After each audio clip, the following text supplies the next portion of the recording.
مریم اور ہارون موسیٰ پر تنقید کرتے ہیں۔ یہوہ نے موسیٰ کو ہدایات دیں کہ لوگ کس طرح یہوہ کی عبادت کریں۔ ان ہدایات کو شریعت کہا جاتا تھا۔ اس کے علاوہ یہوہ نے موسیٰ کو یہ بھی بتایا کہ ہارون اور اس کے بیٹے خیمہ اجتماع میں کس طرح کاہنوں کے طور پر خدمت انجام دیں۔ ہارون کے دو بیٹے ندب اور ابیہو بھی کاہن تھے۔ ان دونوں نے اپنی مرضی سے ایسی قربانی چڑھانے کا فیصلہ کیا جس کا یہوہ نے حکم نہیں دیا تھا۔ بخور کی قربان گاہ پر ندب اور ابیہو نے یہوہ کے حضور ایسا بخور چڑھایا جو خداوند نے چڑھانے کا حکم نہیں دیا تھا۔ یہوہ ان دونوں کاہنوں پر غضبناک ہوا کیونکہ انہوں نے اس کے احکام کے خلاف سرکشی کی تھی۔ چنانچہ یہوہ نے آگ بھیجی جس نے ندب اور ابیہو کو بھسم کر دیا۔ اس طرح خدا نے اپنے احکام کی نافرمانی کرنے کے باعث انہیں آگ سے ہلاک کر دیا۔ بنی اسرائیل کی پوری جماعت نے ندب اور ابیہو کی موت پر ماتم کیا، لیکن موسیٰ نے ہارون اور اس کے باقی دو کاہن بیٹوں سے کہا کہ وہ ماتم کرنے کے لیے خیمہ اجتماع سے باہر نہ جائیں، کیونکہ خدا نے انہیں مسیح کیا تھا تاکہ وہ خیمہ اجتماع میں اپنی خدمت مکمل کریں۔ موسیٰ نے اپنے بھائی ہارون سے کہا، خداوند کا مطلب یہی تھا جب اس نے فرمایا تھا جو لوگ میرے حضور آنے کے لیے چنے گئے ہیں ان کے ذریعے میں اپنی پاکیزگی ظاہر کروں گا اور تمام لوگوں کو میرا احترام اور جلال ظاہر کرنا ہوگا۔ یہ سن کر ہارون خاموش رہا اور اس نے کچھ نہ کہا۔ جب بنی اسرائیل بیابان میں رہتے تھے تو خداوند مسلسل موسیٰ کو اپنی شریعت کی تعلیم دیتا رہا۔ یہ قوانین عیدوں، خوراک، عبادت، انصاف، پاکیزہ زندگی گزارنے، دشمنوں پر فتح پانے اور دوسروں کے ساتھ برتاؤ کرنے کے اصولوں کے بارے میں تھے۔ جب بنی اسرائیل بیابان میں سفر کر رہے تھے تو ہر وقت شکایتیں کرتے رہے اور اس طرح انہوں نے خداوند کو ناراض کر دیا۔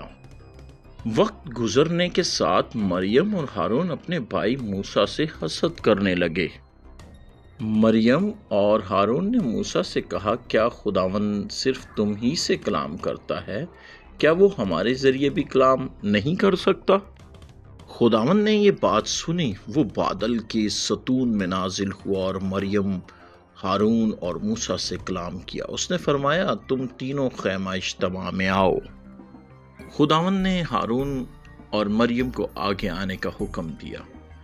پھر اس نے فرمایا، موسیٰ میرا وفادار خادم ہے، میں اس سے روبرو اور صاف صاف کلام کرتا ہوں، نہ کہ مہموں یا خوابوں کے ذریعے۔ پھر تم نے میرے خادم موسیٰ کے خلاف بات کرنے کی جرت کیوں کی؟ خداوند غضبناک ہو کر وہاں سے چلا گیا۔ جب بادل کا ستون اوپر اٹھ گیا تو مریم وہاں کوڑ جیسی ایک جلدی بیماری میں مبتلا کھڑی تھی۔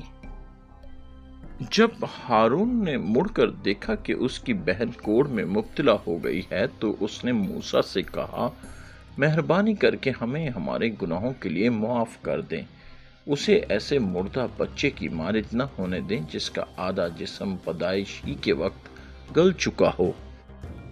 تب موسیٰ نے خداوند سے فریاد کی، ہے خداوند مہربانی کر کے اسے شفا عطا فرما۔ لیکن خداوند نے جواب دیا، مریم کی سزا کے طور پر اسے 7 دن تک لشکرگاہ سے باہر رہنا ہوگا۔ اس کے بعد جب وہ پھر سے پاک ہو جائے گی تو وہ لشکرگاہ میں واپس آ سکتی ہے۔ چنانچہ انہوں نے مریم کو لشکرگاہ سے باہر بھیج دیا۔ جب تک مریم باہر رہی لشکرگاہ کے لوگ آگے سفر کے لیے روانہ نہ ہوئے۔ 7 دن بعد مریم کو کوڑ سے شفا مل گئی، وہ دوبارہ پاک قرار دی گئی اور اسے لشکرگاہ میں واپس آنے کی اجازت دی گئی۔ اس کے بعد بنی اسرائیل اپنی اگلی منزل کی طرف سفر جاری رکھنے لگے۔ پیارے دوستو، اس کہانی سے ہم سیکھتے ہیں کہ خدا اپنے چنے ہوئے خادموں کا دفاع خود کرتا ہے۔ مریم اور ہارون نے موسیٰ پر تنقید کی اور اپنے آپ کو اس کے برابر سمجھا، لیکن خدا نے واضح کر دیا کہ موسیٰ اس کا وفادار خادم ہے جس سے وہ خاص طور پر بات کرتا ہے۔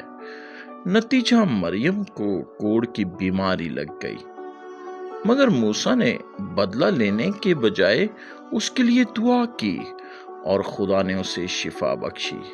یہ واقعہ ہمیں سکھاتا ہے کہ حسد، تنقید اور غرور خدا کو پسند نہیں، جبکہ عاجزی، محبت، معافی اور خدا کے مقرر کیے ہوئے رہنماؤں کا احترام خدا کو پسند ہے۔